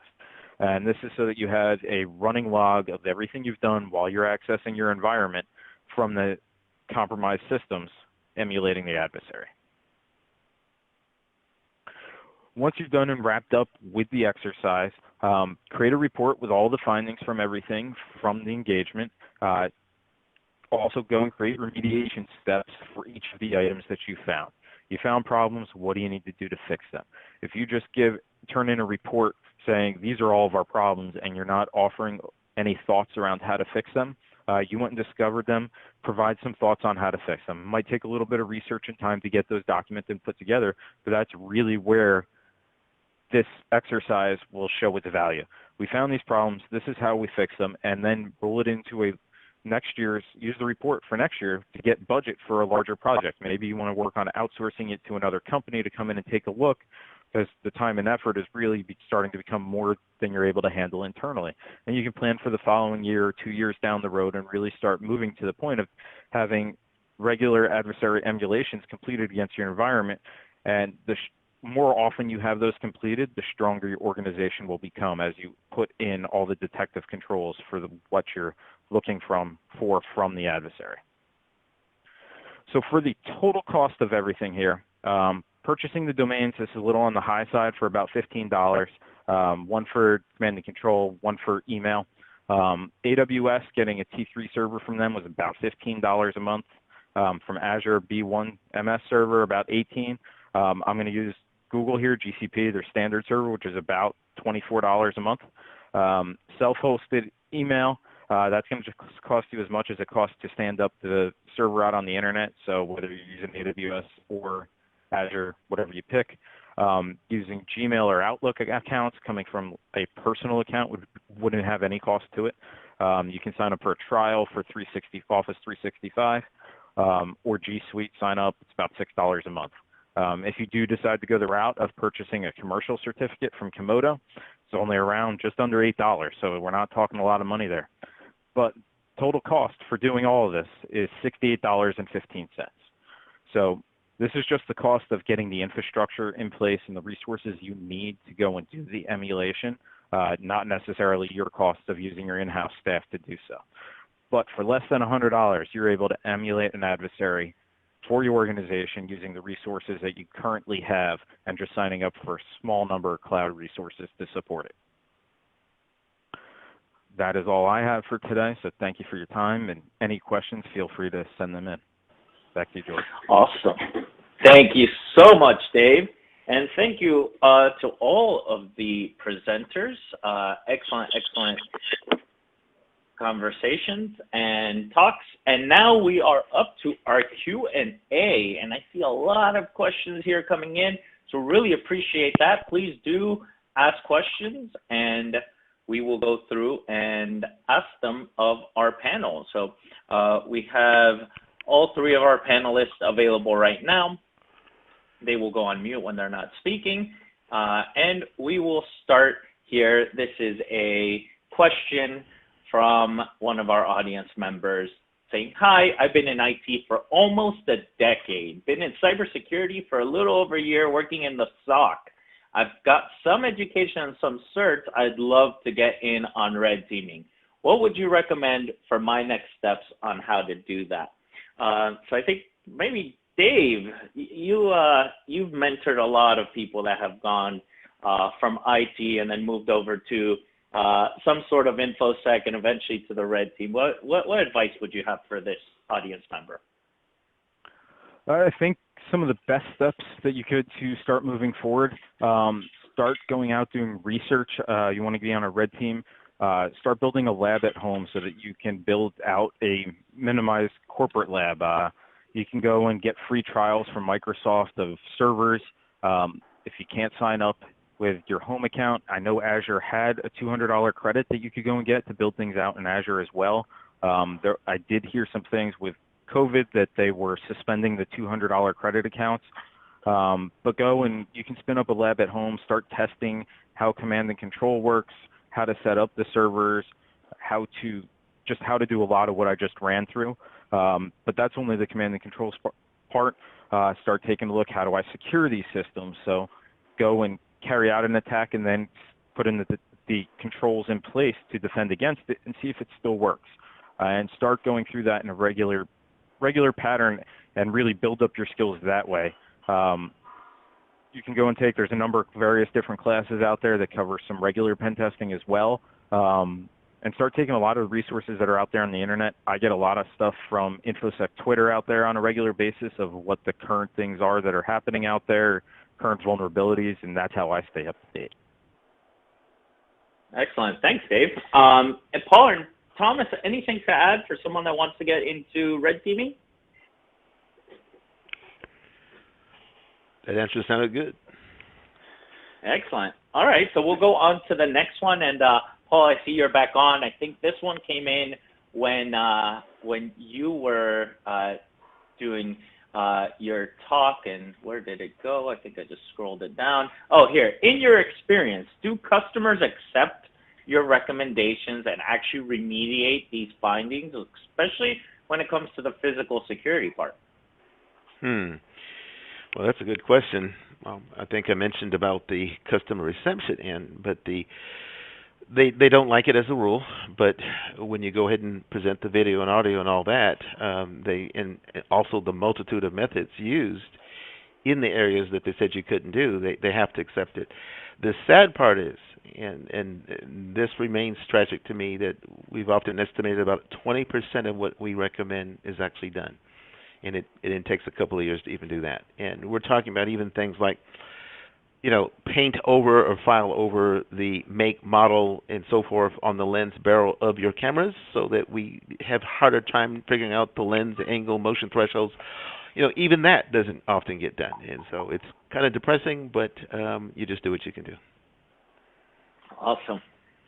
Yeah, that number is definitely not good. 20% is very low. Anything to add, Thomas or Dave? I'm guessing on the commercial side and on the cyber area, definitely more things are getting fixed. I'll interject. I mean, that's one of the things that I've never really liked about red teaming, is it's still a little bit more like we're testing your defenses, and we give you a report, and then the organization has to do something about it. This is where I think purple teaming has a lot more benefit for an organization, because you're actually working at driving change and fixing the problems.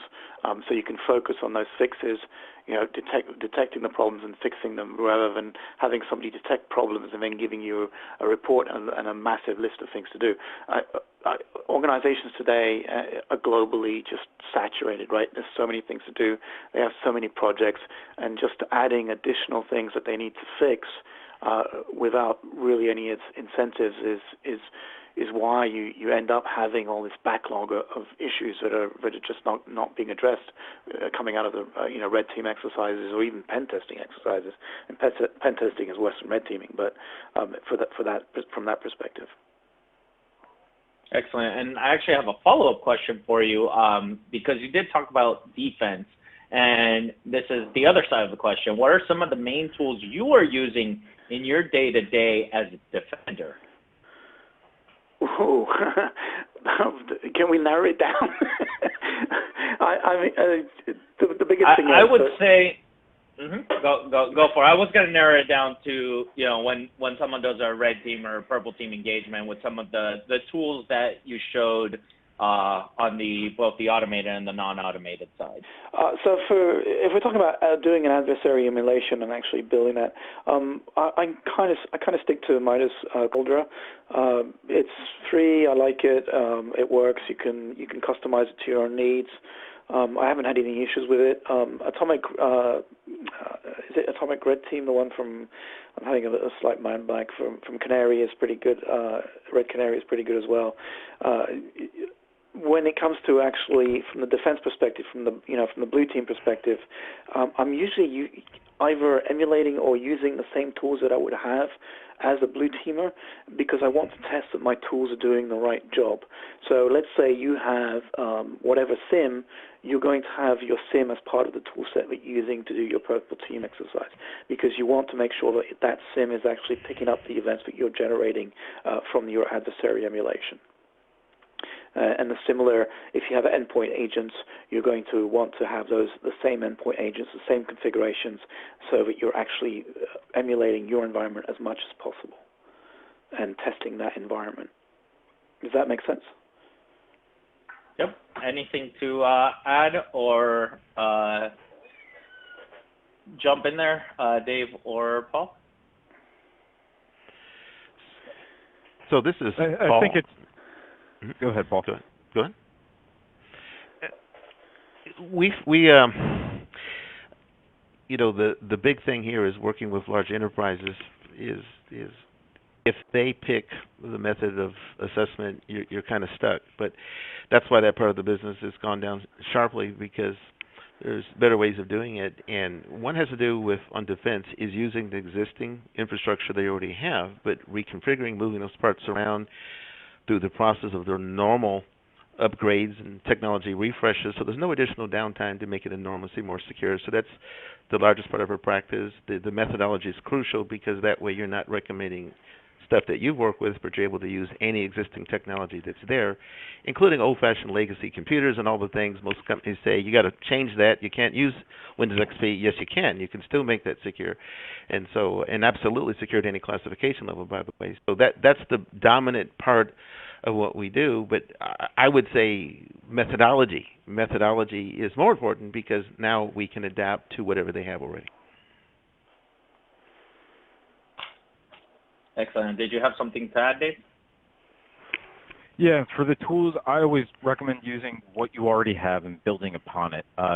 Many organizations already have a SIM. They might just need to add in some new rules to that SIM. They already have the tools, and it might just be tweaking the way that they're being used to be able to detect a lot of the things they need to detect to do their daily job as a blue teamer. I've gone in for a number of purple teams, and it's really been, okay, you have a SIM, you're just not collecting, sysmon's deployed to your endpoints, but it's not collecting all the right logs and tuning that configuration to bring things in. So it's a lot of times it's things that are already within the organization, but just going and tweaking them to get more useful data back out of them.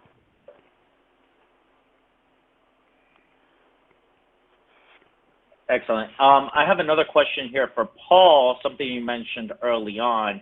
Now, I don't know how much of this you can answer, but the question is, can we get more info about devices made in-house for physical penetration, and how were they used? Short answer is you've got to fit what you have into whatever's coming in and out that facility.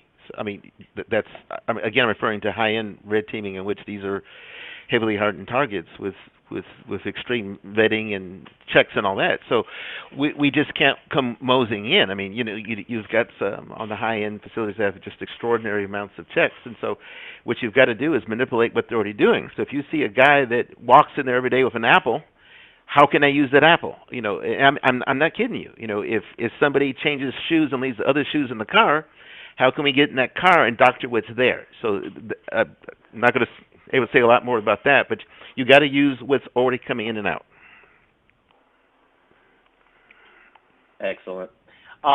So we got some other questions here about the reporting and like showing value. So I'm really going to bring these two questions together. One is, how do you present your reports? Is it verbally? Do you just send some documents, slides, etc.? And when the audience is a C-level, like a CISO, a CIO, etc., do you use MITRE ATT&CK to present the threat model, or do you use something else? So I guess let's start with Dave this time.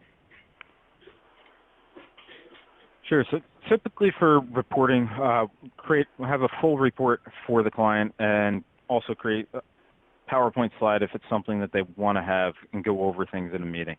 The slides would be a high level of the report where we go and just review each of the findings. And one of the things I always make sure to have in the report is evidence for each of the findings. If there's no evidence there that supports the finding, it's not going to be of value to the organization.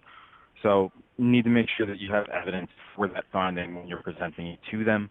And always try to, as well, give them the ways to remediate it and make sure that it is fixed as well.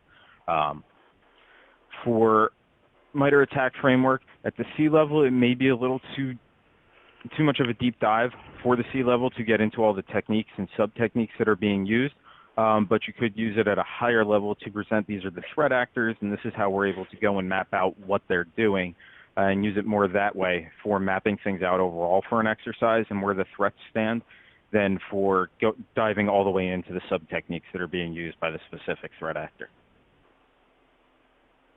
Excellent. Anything to add there, Paul or Thomas, on reporting and speaking to C-levels? I'll add that because of our customers, there's exceptional rules. We can't bring our stuff into the facility. I mean, either they have to come out to an unclassed facility, or you know, you've got to get that data to them way in advance, and they have to go through all this stuff and maybe special purposed equipment. So that's always an issue there.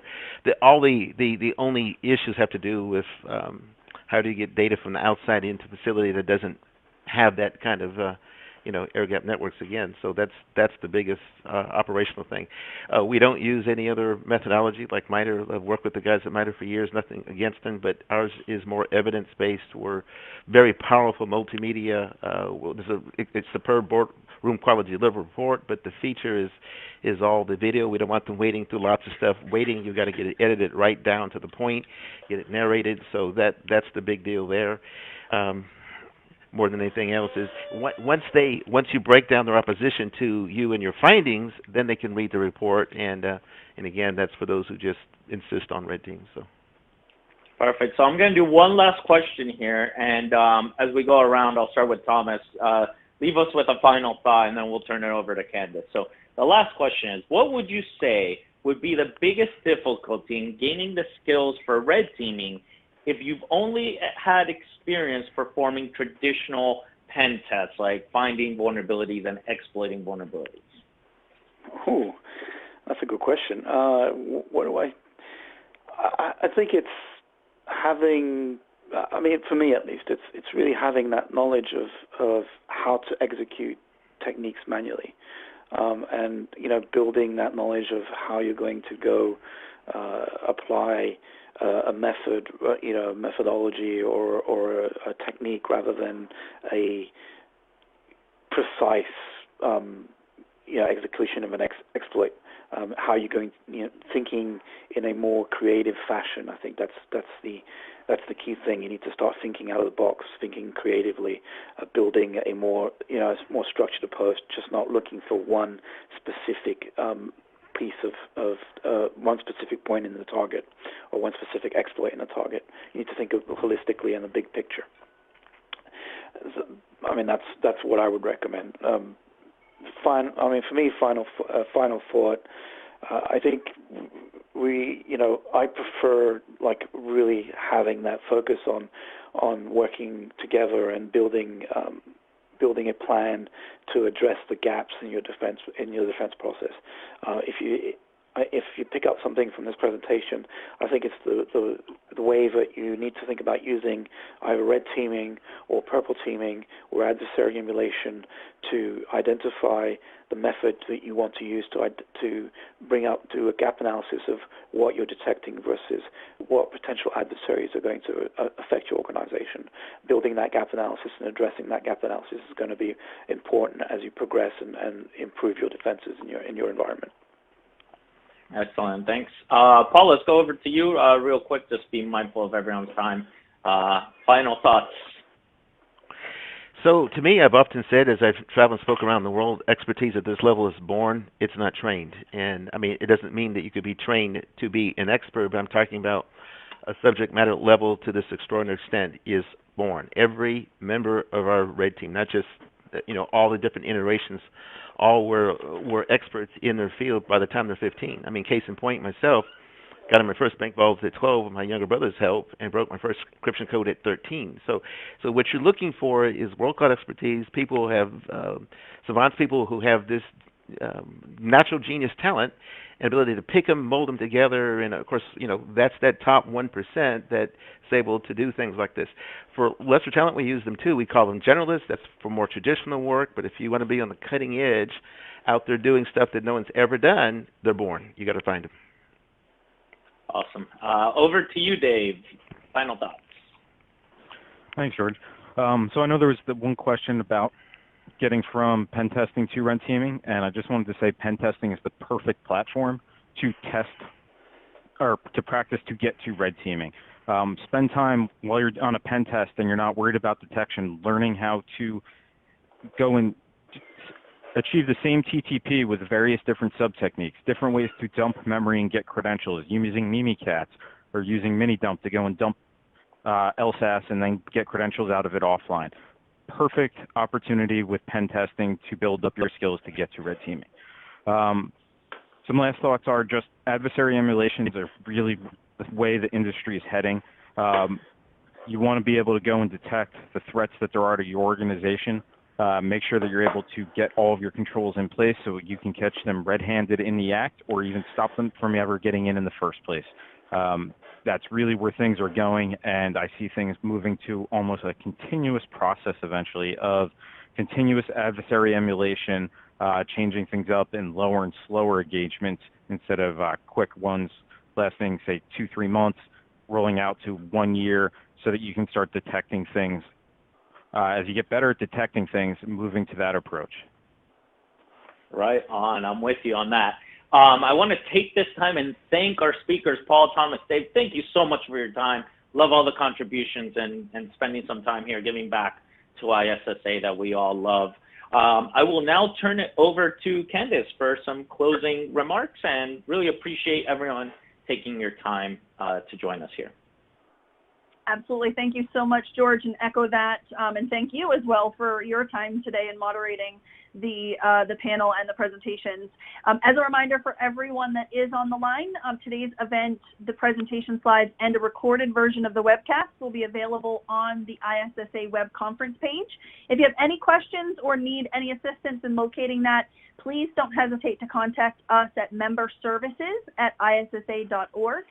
I also want to take just a moment to invite you to join us back here on August 5th at 1 p.m. Eastern, where the topic of our next webinar will be Human Brains for Human Problems, Successfully Using Machine Learning and Automation in the SOC.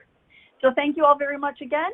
Echoing George's thoughts, we really appreciate you spending this couple of hours with us and hope you all have a great rest of your day.